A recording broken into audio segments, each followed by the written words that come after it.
Alright, welcome to Tubi Horror Weekend 2, and we're starting off with a good one, I think. Ghost Ship. One of the Dark Castle films from the early 2000s, and a film I've always wanted to see, and once I saw it was on Tubi, I'm like, I have to watch this movie. I think I should do it. This is the basis, what I decided to do. This, and there's House on Haunted Hill remake, which is also in the Dark Castle film, and I've seen 13 Ghosts, which is another Dark Castle film, so I'm like, this was what pushed me to do another Tubi Horror Weekend. So we'll start with this, and Ghost Ship. A movie that I thought was pretty good, but I felt like the biggest problem with this film is that the twist of who is behind all this is too obvious. From the beginning, they telegraph this thing so much with character names and a picture that it could only point to one person, and then just doing a slow pan reveal during a flashback as to who it is. It just doesn't work, and I'll get into it. I don't want to review it here, but that's just kind of my problems with it, is that when they finally reveal it to at least one of the people in the movie, the audience is sitting there going, no shit, because it's so obvious as to who it is. So the story with this is there's a salvage crew. They are contacted by this guy named Jack, who shows them about this ship that's just been off the coast of Rock of Gibraltar, which is weird because The Living Daylights I just watched also took place in Gibraltar at one point.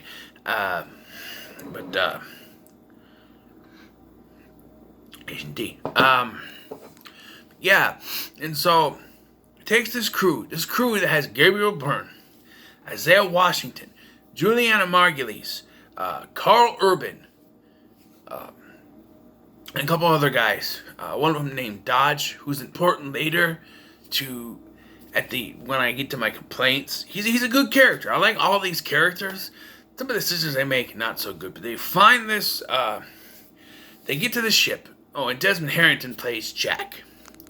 So, they get to the ship, and, you gotta look around it and see what, And Juliana Margulies' character, Epps, she sees a ghost girl at one point when one of the guys falls through a hole. Isaiah Washington's character, Greer, falls through a hole.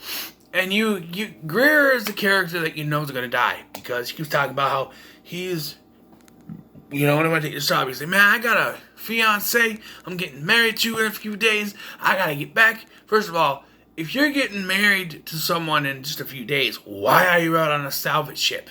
You should be preparing for your wedding. But you didn't know, oh, this guy's got family or someone back home. He's dead. And that does happen, and it happens with titties, but very nice. Then eventually I find this gold, which is there, but they do find evidence that someone else has been there recently. Like, someone else was brought there. And right away, you gotta start asking questions about Jack at this point. Because it's like, Jack says he found it. He just found it. But if someone else had recently found it, I don't know, it's kind of sketchy, but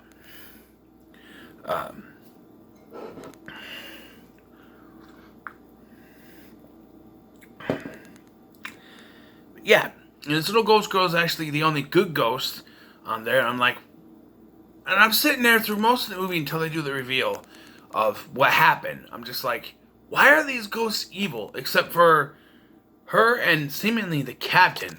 Because the captain talks to Gabriel Byrne, who I didn't know was Irish, but I'm listening to him talk, and I'm like, does he have an accent? Every other thing I've seen him in, he talks with an American accent. Was he supposed to be Irish here?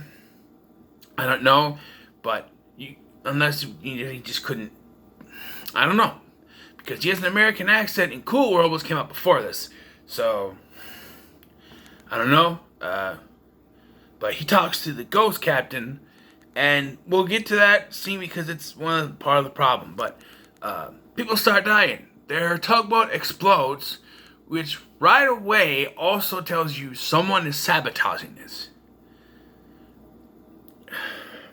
Okay, I have to go in to the reveal of who's behind all this, because it's painfully obvious, especially from one point in the film. So we have the guy who brought them to the ship. His name is Jack Ferryman. But in one scene, and only one scene, someone calls him, "Hey, Ferryman!" And I went, no, it can't be that. No, it can't be that easy. No. And then when the tugboat explodes, I'm like, you know what?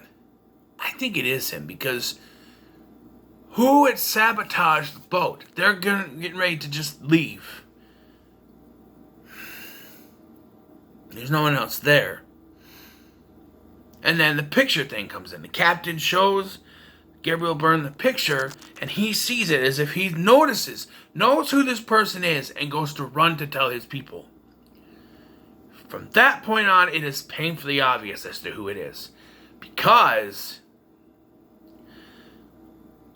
from that picture, it's someone he's met, and you know it can't be anyone from his crew because he's known them for so long. So that can only be Jack.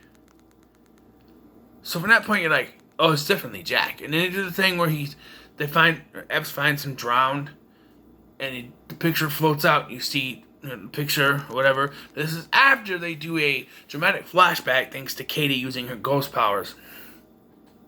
And it does whatever music that I have in here, which is cool music. I like the soundtrack. It's fine. But you see that not only because the opening of this film is fucking awesome, with their dancing on what it looks like to be the top of the boat, like they're on the top deck. But later, it's very obvious that when we see this at the beginning of the film, they're on the top deck. But later, we find that the dance floor and everything was inside. But I swear to God, this opening scene takes place up on the open ocean with no roof. I could be wrong, but that's just how it seems. And there's this wire that gets cut and cuts everyone below the waist, around the waist area, except for the captain, who gets cut here because you can't cut the little girl, even though, why can't you kill the little girl? Because, and I'm sitting here, I'm like, how did this little girl die? If she was the only one left. Well, it turns out that not everyone was on board of the top of was not on the dance floor area. There was more people, I guess, and there was poison and maggots. Eating maggots, my God, how they taste. And just executing people over this gold. And then we get the reveal that there's someone standing there, and he kills the singer woman, even though she was up on the deck. She was up in the ballroom singing. She died there. They showed that at the beginning of the film that she gets beheaded. I swear, they show her die in that scene. She's one of the people that dies because the little girl is the only one that's left alive in that scene. But yet, she's still alive and killing people down in the other areas. She's not a ghost because this guy, who's revealed to be Jack, kills her, and we get this. You can see his eye, and you can see his Jack, and then you see below his mouth below that just part under, and you know it's Jack. And then they decide to do a slow pan where he turns his head and looks at Epps, and you reveal it's Jack, and you're going, no shit.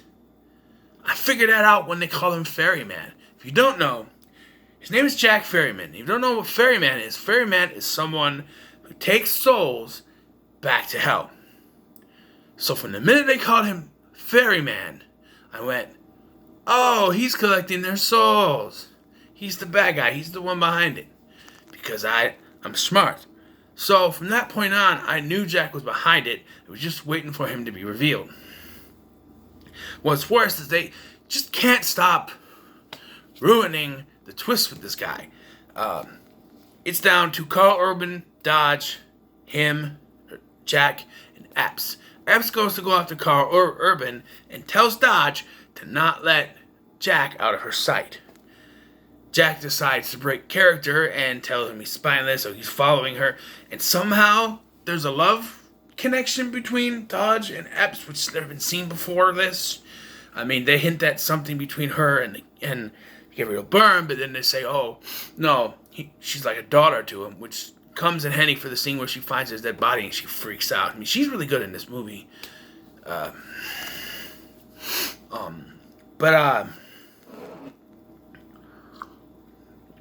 Dodge shoots him with a shotgun.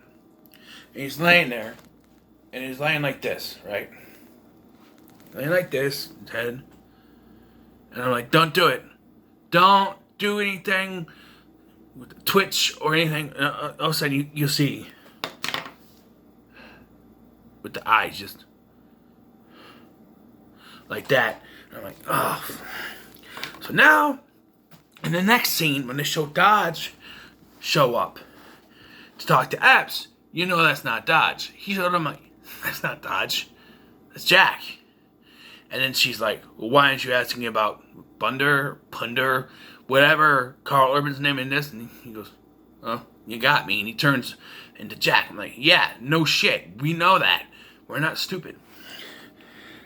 The writers of this film seem to think that their audience are fucking idiots and can't figure out. If I can figure out from 20 minutes in, when they say the word ferryman, that Jack is behind everything. No, your audience is not as stupid as you think they are, alright? It's painfully obvious. However, I like the style of this film. The music is pretty good. The opening kill with the pretty good. Gotta love tits. The actors in this aren't that bad. I like Gabriel Byrne doing the Anna Margulies. Even Desmond Harrington. I like him in Wrong Turn. You know. This is not a bad movie by any means. But I feel like they just telegraphed they hinted at the twist too much. And, like, even if they didn't do the eye thing later after he gets shot, you know that he gotta be something that's dead or undead or something if he's been doing this for that long. If he was there back in 1962 and hasn't aged a day, you know he's gotta be immortal or something. So you know that shotgun didn't kill him. So you didn't really have to do the thing. And it would have worked better towards the twist that it wasn't him. That it wasn't Dodge. Because if you didn't do the eye thing and you just have Dodge leave the room and the next scene is Dodge showing up to talk to Epps. And then you do the, why aren't you concerned about Punder?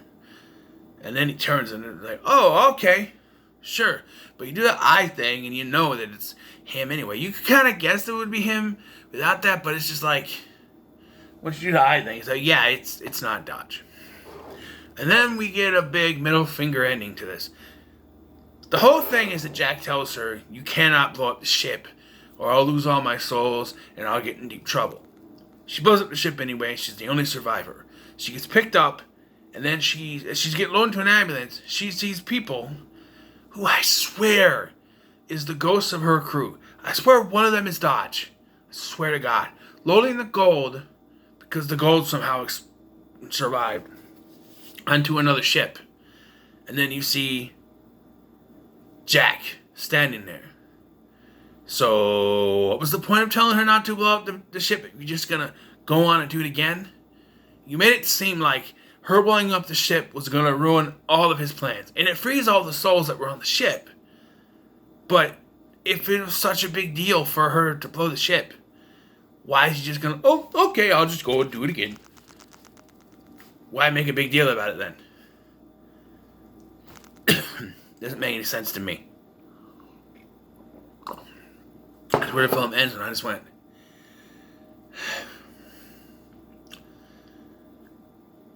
it's not as good as I thought it was going to be, but in my defense, I didn't think it was going to be a masterpiece or anything. I'm sorry, I got a tickle in my throat, Ugh. I can't say I've talked too much, only 15 minutes, but yeah, it's fine. I think I'll give it a 7. I think it was fine. Nothing spectacular. Tits get good points. Acting is all right. Like I said, problems with the plot. Um,